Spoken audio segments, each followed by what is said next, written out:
Now look at us. We rising up. You don't really know it. Me, I got something that I need to prove. I cannot lose. Nah. Everything I do that really is news. You look confused. Why?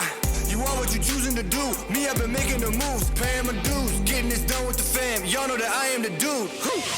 Bend that low, hit that high, got that hustle, got that drive. One more time, best alive. I want it all, everything mine.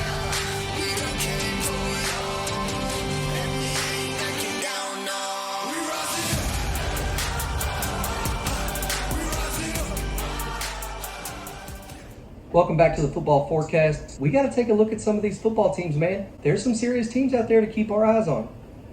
There's been some really, really exciting surprises from some of these football teams bringing back the old school. There's also been a lot of teams that we expected to be 2-0, at the very least 1-1, who've just completely disappeared and fallen off the edge of the fucking earth. So, in this video, we're going to take a look at my top 5 biggest surprise 0-2 teams and my biggest surprise 2-0 teams. Let's start off with the good. My number one biggest surprise football team this year has got to be the Vikings. How are the Minnesota Vikings 2-0? Everybody wrote them off, and yeah, we gave them their credit. Okay, they beat the shitty New York Giants football team week 1. Okay, cool, whatever.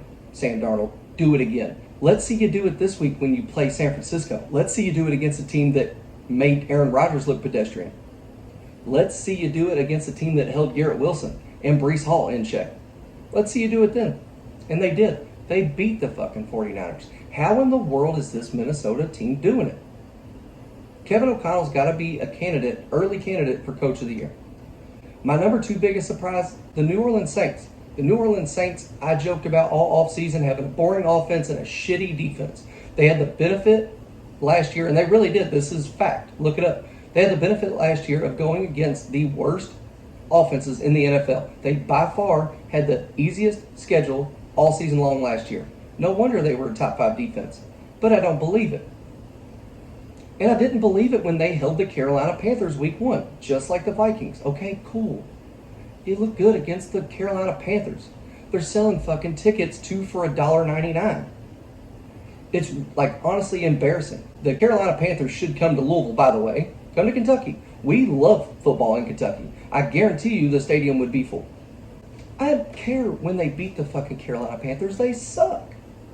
Let's see you do it when you go on the road against the Dallas Cowboys, who, albeit, are going to cowboy in the playoffs, but they're typically pretty damn good in the regular season. They have a top 5 offensive line. They got a top 2 or 3 defense at the very least. This is a Dallas offense that put up 33 points against the Cleveland Browns. The Cleveland Browns defense we all assumed was going to be top 5 in the NFL. So when the Cowboys put up 33 points against that defense, I thought that they were going to shred the Saints. Now, I knew the Saints offense had looked better. They went out and got a new offensive coordinator. They're starting to look like they have a plan. They're starting to use their weapons appropriately. Derek Carr doesn't look like a shell of himself anymore. But I didn't think they was going to go into Dallas and do that. The Saints by far are my number 2 biggest surprise. My number 3 biggest surprise football team this year, 2-0 Pittsburgh Steelers. How about that? I picked them to finish dead last in this conference. I really think I only had them winning maybe 5 or 6 games. Their schedule the last 6 or 7 weeks are brutal. So it's a good thing that they're off to a 2-0 start because I really don't see very many wins going down the stretch. Unless they can get this offense to help the defense at all, they're in big time trouble. But I'm surprised that they're off to a 2-0 start. They didn't really play a good team last week in the Denver Broncos. I'll give them that. And it shouldn't have been ugly. They should have beat the shit out of them. The Pittsburgh Steelers defense is real. And I know that the Falcons have a quarterback that's coming off of an ACL tear, and he's approaching 40. But I didn't expect them to hold that Falcons offense that low. So it's ugly in Pittsburgh, but they're winning. So they've got a winning strategy. They got a winning concept. If they can just play defense and protect the football, minimize the mistakes, extend the time of possession, keep the other offenses off the field that are more explosive, that is a winning recipe in the NFL. I don't know why it disappeared, but if they can establish Najee Harris, and they got to get Jalen Warren going a little bit more, but if they can establish the run game and they continue to keep offenses off the field and play solid defense, who knows? The Chargers are my number 4 surprise football team this season. They're 2-0 under Jim Harbaugh. We all know how good Jim Harbaugh is at coaching football. We all watched him turn around a Michigan team that had been in the dumpster for a long time. But nobody expected it this quick. The Chargers were going to be that fluffy, they get the light blue, the lightning strike on their helmets. They're in Los Angeles, everything's pretty and palm treesy, and they've always kind of been this pretty boy, air raid type of offense. And now you bring Harbaugh in. We're bringing a little smash mouth football to the West Coast, and it works. That shit works. Good defenses and good running games travel. They travel to the cold weather environments. They travel to the loud environments. They travel everywhere. This 5-wide bullshit looks cute on a 7-on-7 high school football field, but it doesn't look good in the NFL, and I'm sick of it. I love what Jim Harbaugh's doing. I have them as a surprise on the lower end only because of Jim Harbaugh. This team's been shitty considering all the weapons and all the pieces that they've had. Their defense has been horrendous. And it's not like they've completely flipped this roster totally upside down on the defensive side of the ball. Jim Harbaugh just knows how to fucking coach. My number 5 surprise, they're the Buffalo Bills. They have Josh Allen. It's no surprise that Josh Allen's a monster, but I really didn't expect this team to be 2-0, especially if you watch the first 2 quarters at Arizona. The Arizona Cardinals and Kyler Murray were doing whatever they wanted, aside from not throwing it to Marvin Harrison Jr., but they were doing everything they wanted against the Bills the first 2 quarters. What the Bills have been able to do over the last 6 quarters of football has just been flat out dominant. I did not see this coming, and I know Tua had the worst performance probably of his career before he got injured. It's not like he was playing well and then got injured. All things look bad in Miami. Everything. Except for A-Chain running the football. Everything in Miami looked bad. But these are 2 mid-level opponents. Miami's considered kind of upper echelon. I mean, they were a playoff team last year.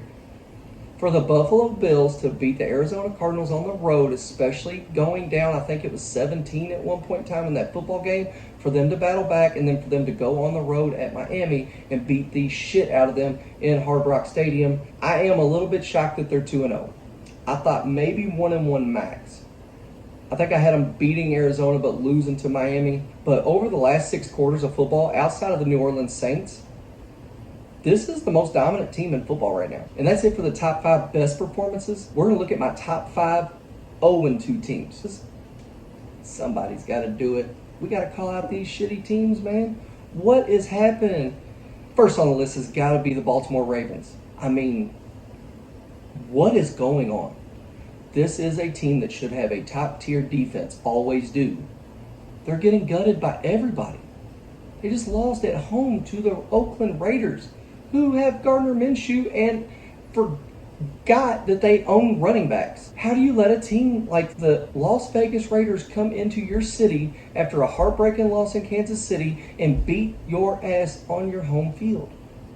They've got to figure this shit out quick. My number 2 biggest disappointment, Cincinnati. Okay, you looked a little bit better against the Kansas City Chiefs, but as a Kentucky fan, I know playing up and down to your opponents and not respecting them more than anyone. By the way, side note, we looked like shit the first 2 weeks. We being Kentucky got completely fucking dominated and drilled from every direction by South Carolina, and somehow we have a lead going into the final minutes of the game at home against Georgia. How? And I only bring that up because that's exactly how Cincinnati is. You can believe that they're putting emphasis, and they've probably been studying Kansas City for a month and completely overlooked the New England team. This is the NFL. If you do that kind of shit, you're going to get burned. They've got to buckle down. They've got to focus. They've got to reel it in. Jamar Chase and Burrow are fighting on the fucking sidelines. T. Higgins is hurt. T. Higgins just got a bag. Their defense is shitty. They have to score. They just lost Joe Mixon. They just lost Tyler Boyd. Their new deep threat slot weapon, Jermaine Burton, is late to practices and meetings and can't understand the playbook. It's a dumpster fire in Cincinnati right now. What the fuck is going on?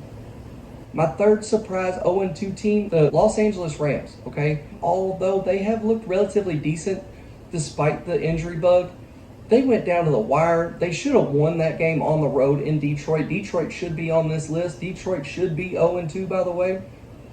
But instead, it's the Rams. Somehow they found a way to lose that football game.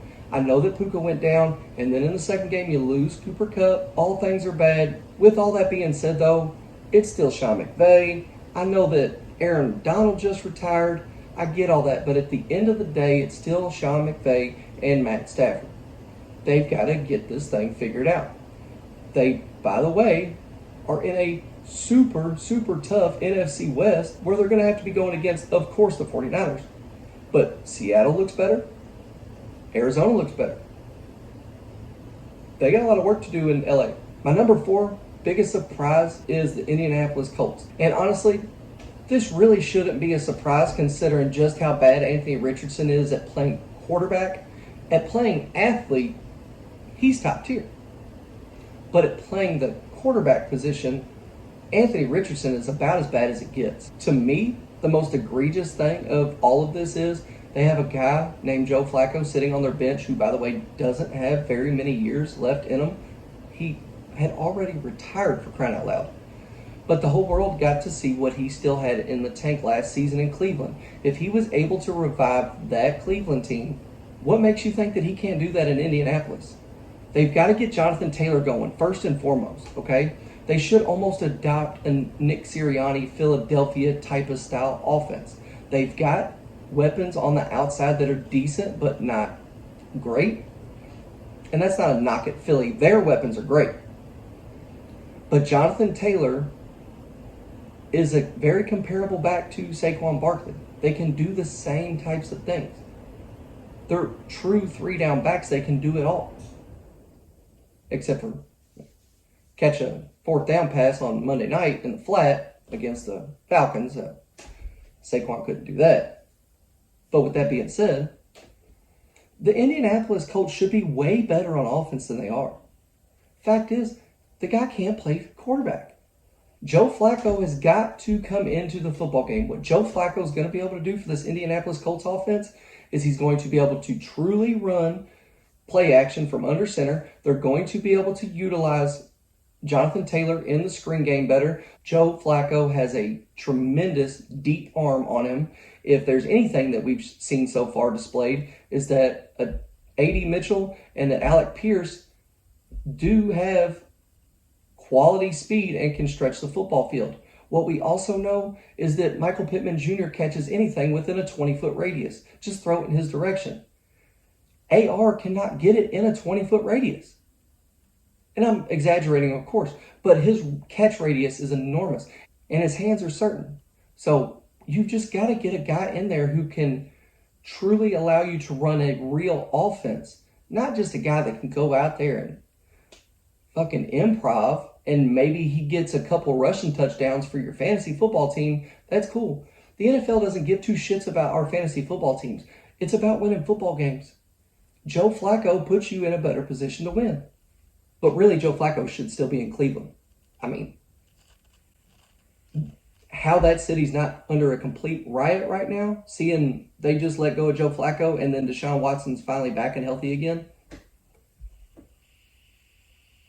How that city's not in flames in Cleveland, I'll never understand. But if you keep losing in Indianapolis with Joe Flacco on your bench, you could very well see that kind of outrage in Indianapolis. Jacksonville's probably my number 5 surprise. I've got them listed that low because I just didn't expect as much out of them to begin with.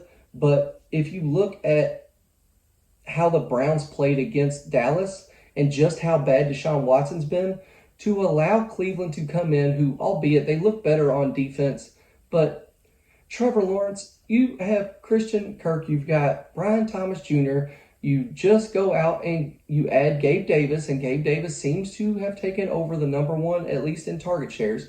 Travis Etienne is a do-it-all type of back, and Trevor Lawrence just got paid a $200 million contract. At the time, it was the biggest contract in NFL history, and Trevor Lawrence has not done shit in the NFL. It's so backwards the way that they do these quarterback contracts. I mean, if I play any other position on the football team, I mean, if it wasn't for the absurd money that they're just making in general, I would quit. Honestly, I would just be like, screw y'all. If y'all don't respect me, then I'm out. But comparatively, if you're looking at true value and true performance, the discrepancy between these positions, look at the running backs. The running backs never get a big bag, ever, because they're viewed as being so injury prone. But the quarterbacks ain't no more healthy than the running backs are. And there's a lot less of them. And they're all making a lot more money. And none of them look like they did in 06. When I was growing up watching football in the mid-90s, late 2000s, up to 2010, 2014, 15, I mean, think about it. Everywhere you looked, there was a 300 or 400 yard passing game. At first, growing up, you had Brett Favre, you had Dan Marino. Then we start moving into the 2000s, and you see Peyton Manning, and you get Big Ben Roethlisberger, and you get Phillip Rivers, and you get Eli Manning. Even the lower level guys that nobody really respected were good. Byron Leftwich could sling the ball. Dante Culpepper could sling the ball. Donovan McNabb could sling the football. Jeff Garcia could sling the football. Every team had a quarterback capable of throwing for 300 or 400 yards. And guess what? They focused on the running game more then. Is the most mind-blowing part of it all is that back in the 90s, the running game was a priority. The running game was a focus. And certainly before that, but I was born in 92. I remember football probably beginning about 98, okay? But when I was 6 years old and on, from 98 on, just like the old days, the running game was a priority. The running game was a focus. This air raid West Coast shit was brand new. The RPO shit really hadn't even been developed. The closest thing to the RPO was the option and the triple option offenses. When the NFL and football in general was a run first, pass second league, the running backs were more productive. The quarterbacks were more productive. I don't even know what the hell's going on in the NFL today. I really don't. I don't get it, but I mean, I still can't turn it off. This is my shit. I still can't turn it off, but they better turn it up. Hopefully we can start seeing some more quality football. I mean, having 16 yards at halftime for these quarterbacks and 26 yards and 41 yards at halftime, if these passing stats with these contracts, it's got to stop. It's just got to stop. And on top of all that, they're throwing 45, 50 times a game and they're not throwing for 300 yards. And then you look at the running backs and they've got 13 to 18 carries, 70 yards and 2 targets. I mean, it's just, it's garbage across the board, man. And as a football fan, as a former football coach, it just makes me so sick to see the lack of execution, the lack of preparation, the lack of give a fuck. The corporate world, the money, the greed, all the contracts, the holdouts, the glitz, the glamour, the fame, all that shit's taken over everywhere, and it's completely watering down all entertainment, not just football. But I'm a football guy, so I don't really give a shit about everything else. When it happened to the NBA, I was like, but that NBA diva, baby back bitch mentality, frankly, has creeped into the NFL. It's taken over, and I'm sick about it. But anyways, ran over. Those are my biggest surprise football teams, the top 5 and the bottom 5 of the NFL so far. I don't expect either one of the 5 to hold up. I expect some to kind of come back to earth a little bit. I also expect some of these guys that were in the bottom to start figuring things out.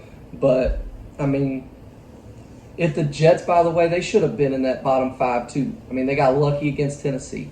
Next time y'all see me, I'm going to be giving you a preview of Week 3, and hopefully we can get some better games, man. Until then, peace.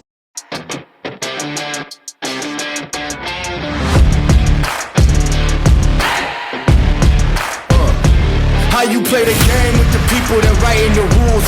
Ain't the fame that I'm after when paying the dues. I've been through the pain that's reflected in the attitude. Might be winning now, but the thing is that I had to lose. So go and tell me what you really want to do. And lonely at the top, cause there ain't a lot of room. Ain't no other option, it's all I ever knew. So I'ma get it poppin', you know how I'ma do.